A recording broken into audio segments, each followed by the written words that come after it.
All right, everybody. Um, let's just say I really enjoyed the idea that A24 gave us this movie that kind of felt like Logan's Run, but like the Twilight Zone, and just a bunch of other things kind of thrown in for this like really introspective, artsy style film. And I got to admit, I did not expect to like this movie as much as I did. I just went to go see it because I love Elizabeth Olsen and Miles Teller, and I was like, this is interesting.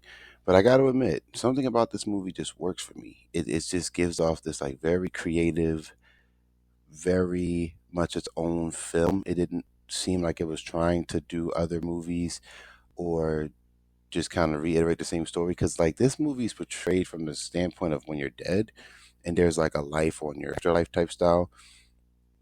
There's like this hub they go to, and they have this like afterlife consultant type person who's like helping them navigate through and adjusting to being dead and how to pick their eternity, which I'll get into later, and stuff like that. So the movie actually starts off pretty well. I think it starts off with an older couple who've been married for 65 years, and it seems like the wife is terminally ill and she's probably not going to make it past a certain point. And what happens at the baby shower, which appears to be their great grandchild, they see that the husband dies. And that's so crazy to like start the movie off like that, but we have to get to the point of the movie. So he's there, he's trying to adjust, he's figuring stuff out. We find out when you die that it takes you back to a point in your life where you're most happy. So I would say for Miles Teller, it might have been around the time when he met Elizabeth Olsen's character and they got together. For Elizabeth Olsen's character, I won't say anything because it's a spoiler and I want people to see this movie for themselves. So going forward, we find out before Miles Teller's character in the older self dies that Elizabeth Olsen was married to a guy before him, but he died in the war. So she was only married to him for only so long. Comes to find out, he's been there waiting for her for 65 years the whole time, which is a really beautiful sentiment, in my opinion, because he didn't really have love except for her. He went on. She starts to have conflicting feelings because now we find out she died maybe about a week or so after him, which we kind of assumed. They meet up in the hub because he's waiting for her. He knew she wouldn't last long. He just had to thug it out. Then it becomes a battle between the two of them and which one she's going to be with. And they give her a chance to kind of see where she wants to go with it. And it gets really interesting because somewhere along the line, you kind of want her to like be with Miles Teller, but at the same time, I kind of was like, man, I wouldn't mind it if she ended up with the husband she didn't get to have the life with. So we'll let that movie just play out from where it is there. And the movie ends on a note that I don't want to spoil. That's what I'm saying. Like once I get to a certain point, I can't really explain it without spoiling it. So I will say like there are these things you get to do. Like you get to pick an eternity, right? You get to pick whatever the eternity you want to go to. You get to pick how you want to be. So like there's like an eternity where it's all beaches. You can just stay there for eternity. Or there's an eternity of like mountains and cabins, or an eternity of clowns, which seem to be expired. So there's like expired eternities or like overfilled eternities. And then the one that I thought was hilarious was there was like this joke about like a no men eternity, and it was filled. Like, and they had to build another one to deal with the overcapacity of that. So I thought that was, a real funny joke.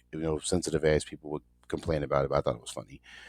Um, what else goes on? There's just these jokes of like, oh, this guy's probably like 90, but he's just like back in his 9-year-old body, and you find out it was just a 9-year-old that died, and you're like, yo, that's dark, but that's hilarious the way it's played out. Elizabeth Olsen just does so well. She does so well. Like it's something about Elizabeth Olsen. Every time I see her, I'm just like, bro, I love this woman so much. Miles Teller has grown on me because I didn't love him as much when I was younger. But then, Whiplash happened and Top Gun Maverick. Now this, I'm like, Miles Teller's grown on me a lot. I wish I could remember the name of the guy who played the other husband, because there's even a point where he's really good too. And the thing I really enjoy is they kind of start to bond over their love for her, the two husbands, and it's probably the funniest sequence in the movie. It's pretty damn hilarious. So all in all, I would say like A24 just does a really good job with this movie. I love the message that like the life you had is the life you had for a reason. And just because something felt like a nice little spark doesn't mean that spark's gonna be on. It's gonna be hot forever. I love that message because I think a lot of people tend to go off of this whim that the spark is what keeps you together, and sometimes it can. But then there's sometimes where that spark kind of goes out for a little bit because things happen. But if you work through it together, that's what matters. And sometimes that spark goes out, so does a relationship. And that was something I really enjoyed about A24's earlier movie, The Materialist, which I've talked about, where they seem to be very realistic about certain things like this. Now, there's a sequence in the movie that I will discuss that I think might be my favorite part of the film twice. Is there's this thing in each eternity called the archives. And the archives is this thing where you can kind of live through your life again through memory. And that is one of some of the most creative displays of something like that I've ever seen to film. I was so in, infused in that sequence that I didn't even want to move in my seat because I love creative art things like that. And it's not artsy to like be annoying. It's actually really damn creative. And that's my whole reason behind this movie. It's a creative movie.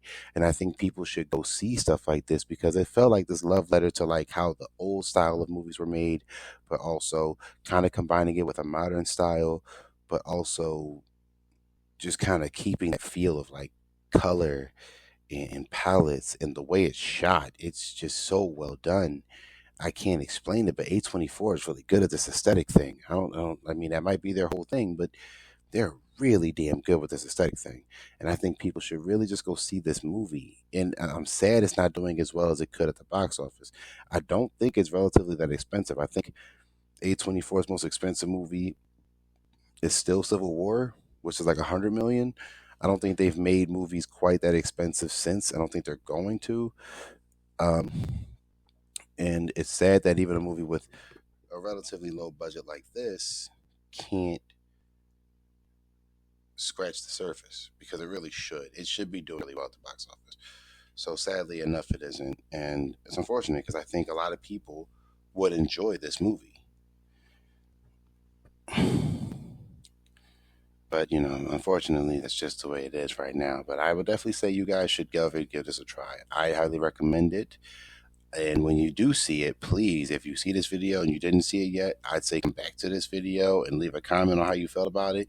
Because I don't see a lot of people talking about this movie. I don't see a lot of movie critics talking about this movie.